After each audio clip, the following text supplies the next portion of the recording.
นเวลមកវិញឆឹងមកគេស្ដាប់ទឹកភ្លៀងជាមួយនឹងថ្លៃមកអោយបងគេកាយដៃស្រោបពីស្អីអាណិតចិត្តបងផងសារភាពប្រាប់បើដោយស្មោះថាបើសិនជាតិនេះគ្មានអូនដួងចិត្តពិតមានតែភាពសាំងមកព្រោះតែនឹងអូនមិនអាចភ្លេចបាន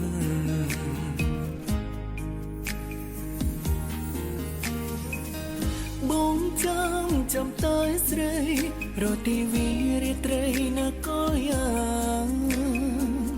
សង្ឃឹមថានឹងបានចិត្តនឹងប្រានអូនត្រឡប់មកវិញសង្ឃឹមថាដូចដើមនៅតែស្នេហ៍ស្មោះមិនអោយបង